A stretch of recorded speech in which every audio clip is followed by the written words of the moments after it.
Hey guys, सभी को good morning और जय मां सरस्वती।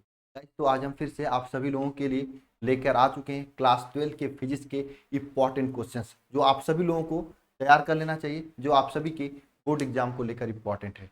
गाइस, हम आप सभी लोगों के लिए ये इंपॉर्टेंट क्वेश्चन जो कराते हैं, आपको करना क्या है, इन सभी क्वेश्चंस के अगर आपको आंसर आ रहा है तो नीचे कमेंट बॉक्स में कमेंट कर देना।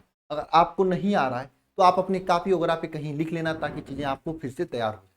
ऐसा मैं आपको ज्यादा समय नहीं लूंगा, एक 60 वीडियो होगा, 10 से 12 क्वेश्चन डेली। हम 10 से 12 मिनट के वीडियो में 4 से 5 क्वेश्चन हम आपको डेली कराते हैं। चीटी का चाल करेंगे, पूरी किताब के इंपॉर्टेंट क्वेश्चन तैयार हो जाएंगे। ठीक है, तो चलिए स्टार्ट करते हैं।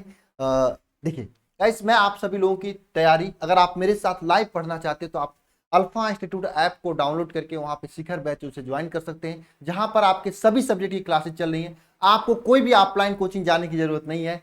और हाँ, बशर्ते आपको मेहनत करने की आवश्यकता पड़ेगी। डेली लाइव क्लासेज होती है। लाइव जो क्लासेज होती है, क्लासेज का पीडीएफ नोट्स दिया जाता है। और लाइव क्लास के बीच में अगर आपको कोई चीज नहीं समझ में आती तो हैंड राइट करके पूछ सकते हो। पीडीएफ नोट्स में आपके डीपीपी होते हैं, असाइनमेंट्स होते हैं, क्वेश्चंस होते हैं प्रैक्टिस के लिए। ऑनलाइन टेस्ट होता है जो कि आपको बेस्ट बनाएगा सैटरडे के दिन। और मेमोरी चार्ट दिया जाता है ताकि कोई भी चैप्टर आप भूले ना, और भूल भी जाते हैं उसे कम से कम समय में रिवाइज कर सकें।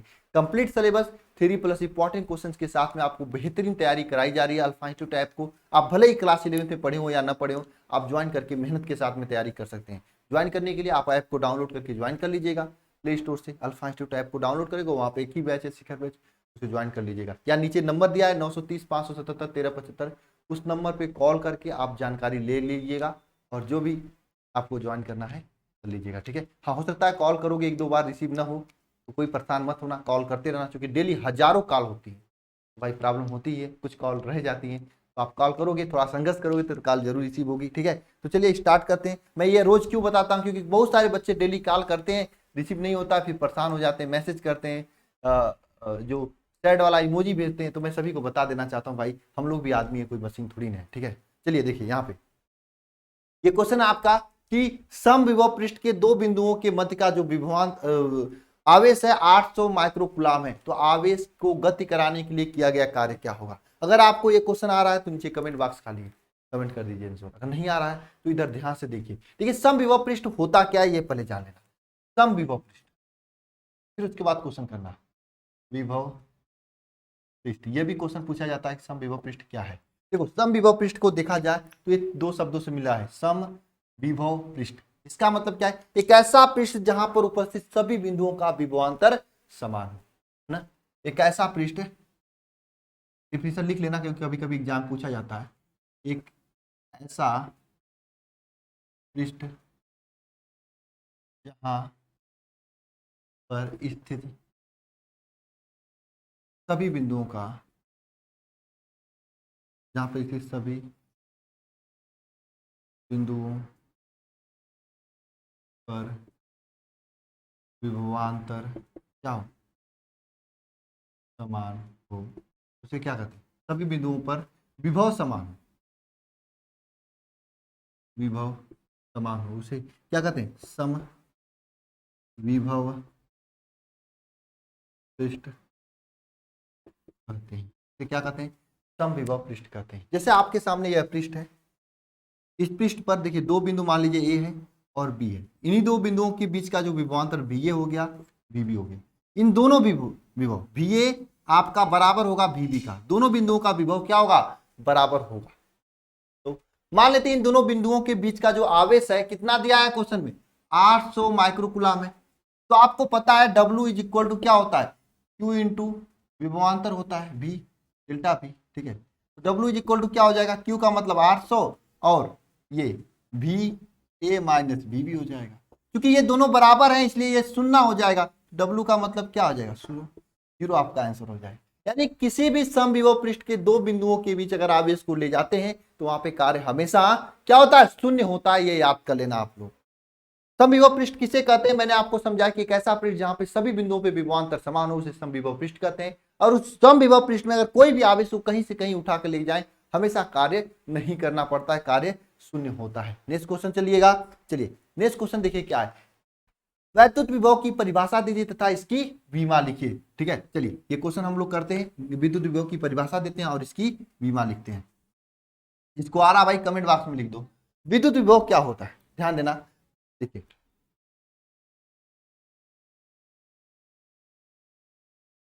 देखिए भाई, हम इस तरह से लिखते हैं 8 को, ठीक है। अगर इसको लेटा दें इस तरह से, ऐसे ऐसे लेटा दें तो उसे कहते हैं अनंत।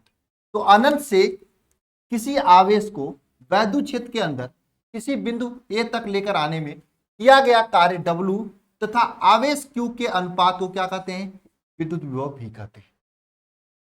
अनंत से किसी आवेश को एक निश्चित बिंदु तक लेकर आने में, वैद्युत क्षेत्र में एक निश्चित बिंदु तक लेकर आने में किया गया कार्य तथा आवेश के अनुपात को क्या कहते हैं, विद्युत विभव कहते हैं। अरे सीधी सी बात, अगर आप अपने कॉलेज से भी बैग लेकर आते हो पीठ पे लाद के, पहले लेकर आते थे बचपन के समय में, तो छोटे बच्चे थे आप लोग, अब तो हो गए हो बड़े ना, बड़े हो गए हो ना, तो उस समय क्या करते थे आप, पीठ पे लेकर आते थे, पीठ पे दर्द होता था ना, लेकर आने में दिक्कत होती थी ना, कार्य करना पड़ता था। उसी तरह से अगर आवेश को अनंत से किसी बिंदु तक लेकर आएंगे तो किया गया कार्य W तथा आवेश Q के अनुपात को हम लोग क्या कहते हैं, क्या कहते हैं हम लोग, विद्युत विभव कहते हैं।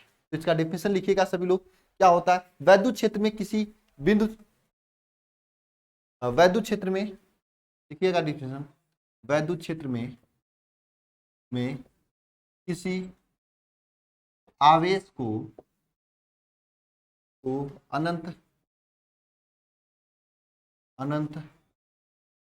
से एक निश्चित बिंदु तक लेकर आने में किया गया कार्य तथा आवेश के अनुपात को क्या कहते हैं, विद्युत विभव कहते हैं, विभव।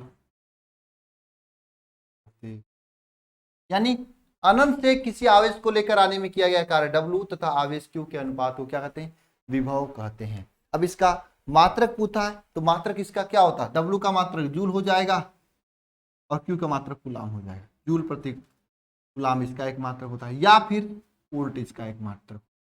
विमा पूछा है तो विमा निकाल देते हैं। चलिए देखिए, W का विमा क्या होता है, mL² T-2 होता है। अगर विमा पूछा है तो आपका क्या होगा, W का विमा को में अगर Q के विमा से अगर हम भाग दे दें तो विमा आ जाएगा। W का विमा क्या होता है, mL² T-2 होता है। Q का विमा क्या होता है, AT होता है। भाग दे देते हैं तो क्या हो जाएगा इसका विमा, बताओ, A 1L² T⁻³ आप लोग भूल रहे थे ना, ये विमा हुआ, मुझे पता है मैक्सिमम लोग भूल गए थे विद्युत विभव का परिभाषा, तो याद मैं फिर से करा दिया। नेक्स्ट क्वेश्चन देखो, विभव प्रवणता का परिभाषा दीजिए, ये भी आप लोग भूल रहे थे।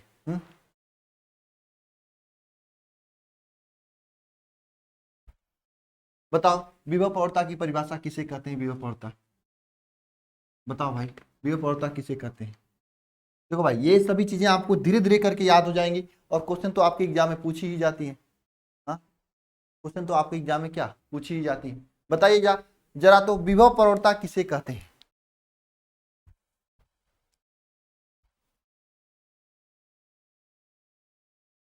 देखा, देखिए क्या होता है विभव प्रवणता, हेडिंग करिएगा विभव प्रवणता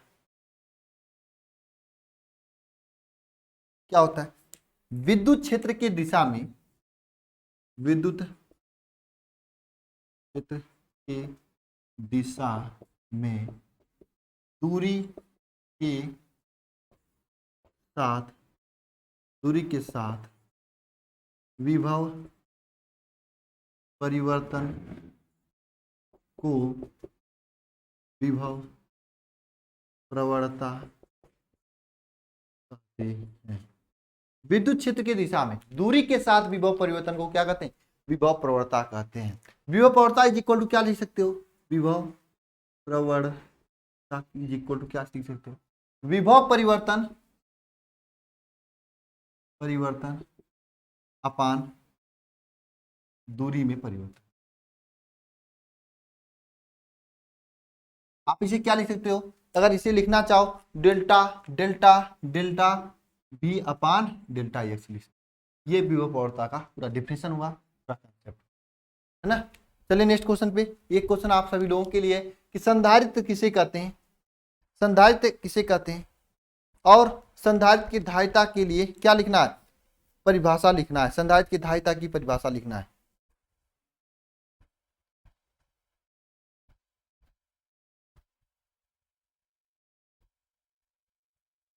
बताइएगा क्या होगा, हाँ?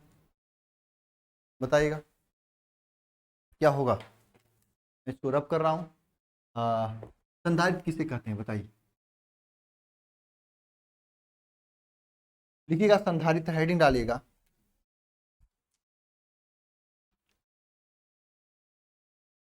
संधारित्र क्या होता है, संधारित्र, संधारित्र एक ऐसा समायोजन होता है, एक ऐसा समायोजन होता है। संधारित्र एक ऐसा क्या होता है, समायोजन होता है। संधारित्र एक ऐसा क्या होता है, समायोजन होता है ना, जिसमें किसी चालक के आकार को परिवर्तन किए बिना, जिसमें जिसमें जिसमें किसी चालक के आकार को परिवर्तन किए बिना, जिसमें किसी चालक के आकार को परिवर्तन किए बिना, जिसमें किसी चालक के आकार को परिवर्तन किए बिना हम आवेश की पर्याप्त मात्रा संचित किया जा सकता है। आवेश की पर्याप्त मात्रा क्या करते हैं, संचित कराया जा सकता, आवेश की पर्याप्त मात्रा संचित कराया जा सकता है। अब संधारित्र की धारिता किसे कहते हैं, यह प्रश्न आते हैं। तो संधारित्र की धारिता किसे कहते हैं बताइए, किसी चालक पर अगर Q आवेश दिया जाता है, देखो संधारित्र की जो धारिता होती है, धारिता क्या होता है, यदि किसी चालक पर Q आवेश देता है तो उस पर विभव V उत्पन्न होता है, तो Q अपान V, यानी चालक के आवेश तथा विभव V के अनुपात को चालक की धारिता कहते हैं। धारिता C इक्वल टू क्या हो जाएगा, Q अपान V, यानी किसी चालक के आवेश तथा विभवांतर के अनुपात को क्या कहते हैं, चालक की धारिता कहते हैं। अरे याद हुआ सभी को परिभाषा, किसी चालक के विभवांतर V तथा आवेश, अरे चालक के आवेश Q तथा विभवांतर V के अनुपात को चालक की धारिता कहते हैं। इसका मात्रक आप सभी लोग कमेंट बॉक्स में कमेंट करना होमवर्क है। चालक की धारिता का मात्रक SW है, होमवर्क है, कमेंट बॉक्स में कमेंट करना है। और विमा, ये कमेंट बॉक्स में कमेंट करना है, ठीक है, ये दोनों चीज। तो आज के इस लेक्चर में बस इतना ही। और जिसको भी शिखर बैच ज्वाइन करना है, आप सभी लोग ज्वाइन कर सकते हो शिखर बैच, ठीक है, अभी भी समय है, आप सभी लोग ज्वाइन करके देखिए, यहाँ पे जो दिया जा रहा है ना, आपको कहीं नहीं मिलेगा। आप हर जगह पढ़ रहे हो, कुछ लोग कहते हैं सर मैं तो आपके यहाँ पढ़ना तो चाहता हूँ लेकिन मैं ऑफलाइन पढ़ता हूँ। पापा कहते हैं ऑफलाइन पढ़ो, क्योंकि उनका लड़का ऑफलाइन पढ़ा था, नंबर आया था, लेकिन सर मैं क्या करूँ, ऑफलाइन समझ में नहीं आता, ऐसी प्रॉब्लम है। तो मैं ये कहूँगा परेशान मत हो इतना ज़्यादा, आप ज्वाइन करो, मेहनत से तैयारी करो, ठीक है, ऑफलाइन में ही पढ़ो, यहाँ पे भी पढ़ो, पढ़ने से कुछ होता थोड़ी ना। बुक तो खरीदोगे ना, यहाँ तो बुक भी खरीदना नहीं होगा, मैं खुद ही इतना क्वेश्चन प्रोवाइड कर रहा हूँ। तो ठीक है, मिलते हैं नेक्स्ट लेक्चर में। सभी से धन्यवाद, थैंक यू, सभी को जय मां सरस्वती।